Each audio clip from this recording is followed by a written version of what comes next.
All right. Do you struggle with forgiveness? Anyone here still holding on to a few resentments? Hopefully not the third grade bully who stole your lunch money. But I'm sure you've had a couple bad experiences over the years that you've had trouble letting go.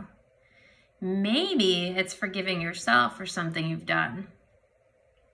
Anybody? Perhaps the reason we can't find forgiveness is because we fear repetition of the same thing happening again and again. And you're like, man, I do not want to go through that again. Anybody ever feel that way?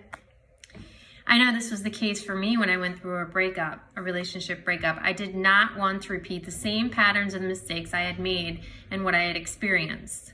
The fear kept me paralyzed for over a year, and I decided to take a dive into the feeling of forgiveness that I was having such a hard time overcoming, and that led me here today, to you, to all of you. Forgiveness is such a funny thing, abstract thing, isn't it? I actually hate the word. Did you know that there's a National Day of Forgiveness? It's true. October 26th, according to Google. Not sure how to celebrate that holiday. Happy Forgiveness Day, Linda. Like, what does that mean? The word forgiveness is really messing a lot of people up. I want to encourage you to not seek forgiveness. It will not ease the burden. Instead, seek acceptance and grace. But here's how. So as I told you, I went through a difficult time in my life. I was 42, and I went through a breakup that left me way more beat up than I should have been, to be honest. After all, it was a 6-month relationship, and I was a grown woman with a lot of resources. Instead, I was depressed and having feelings of being in shackles and unable to move on with my life. I literally tried everything to move on, but I couldn't. I couldn't forgive myself for the things that I said. I couldn't forgive him for the choices he had made. I knew cognitively that I had to let it go, but emotionally, I was chained to this anger and resentment. Obviously, in the grand scheme of things, people deal with much more challenging situations than this one. Sexual abuse, physical abuse, drugs, and many other things. But we hear these stories about people hanging on to little things and big things. Some people let go of things that seem unbelievable. How could they forgive and let go of that? And some people take on something so little as the bully in third grade, and they carry it on through their whole life. So what is it? What is it about people who are able to surrender and let go? What are they doing?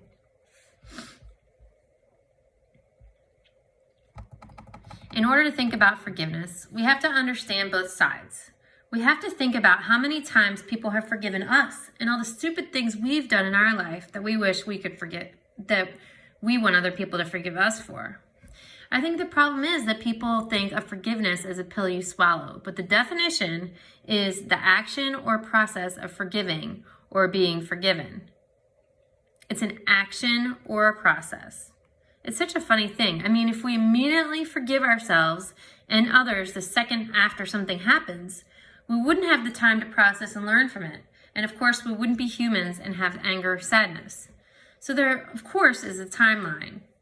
However, I think what we all want is to release those feelings right away and move on with our lives. Get past it. See these bucket of balls?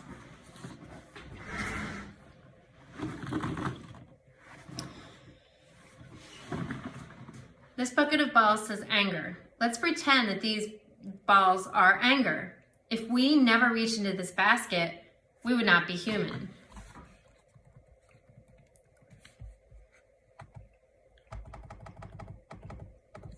But let's just say we have choices about how we handle this basket, which of course we do. If these balls represent anger, some are heavy, some are light, depending on the situations. But what forgiveness is about is letting them go. And that, my friend, is always a choice. As I was studying forgiveness, I had a friend who was going through a difficult process of facing a drug dealer who had sold her sister fentanyl and was ultimately responsible for her sister's untimely death. My friend said that she didn't think the drug dealer was, my friend said that she had found forgiveness toward this woman, but her older sister could not. When they went to the court hearing, she told me that her sister said that she didn't think that the drug dealer that was on trial was crying or feeling sad, even though she couldn't see the woman's face. My friend replied, "It doesn't matter. We had to find forgiveness on our own, even if she isn't sad or sorry." My friend chose again and again to drop that ball. Was she angry? Of course. But she continuously chose to keep dropping the ball while her sister was holding on tight. Some of you may have heard the story about the Amish school shooting where a man went into a schoolhouse and shot 10 Amish girls, killed 5, and then killed himself. If you look up this story, you will immediately read about the shocking reaction as the Amish community immediately started the act of forgiveness. Within hours, the Amish community announced that they had forgiven him and made peace with the family. That week, the shooter's family had a private funeral for their son and were shocked when they saw as many as 40 Amish start to arrive at the cemetery to show respect. These were some that had lost their own children in the incident, and yet they personally greeted the widow and paid respects. In addition, they actually set up funds for giving back to the shooter's family. Many were shocked by this instant forgiveness, but the Amish explains that forgiveness is woven into the Amish daily life. It's the Amish response to hostility. Forgive the enemy, forgive the opponent. Of course, this is mostly religious based because they believe in the prayer, "Father, forgive them, for they know not what they do."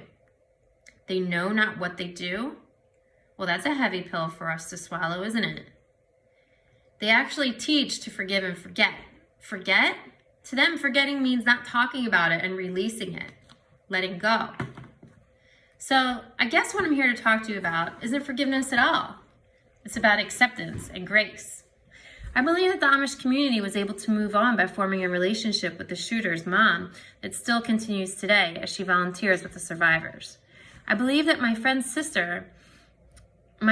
whose sister died is able to find some serenity by helping others in the addiction community.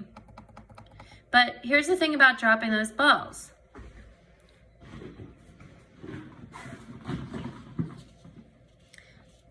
After I drop these balls, my hands are now free. Free to hold hands with a spouse. Free to tickle my daughter. Free to write that book I've always wanted to write. Free to play guitar. Free to pick flowers, and the list goes on.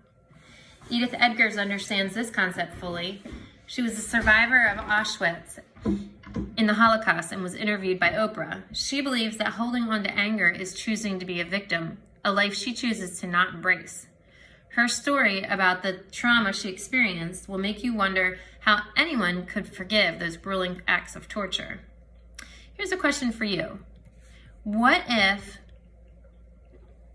everyone really is doing the best that they can? Brené Brown talks about this, and it really made me change my thinking. She suggests that every single person really is doing the best that they can with what they have. If you subscribe to this philosophy, it's impossible to adopt the victim mentality. In fact, the thought of forgiving someone will make you think, who do you think you are to be forgiving anyone for anything? Why is that up to you? In the Course for Miracles, it says, if you hadn't blamed, there would be no need to forgive.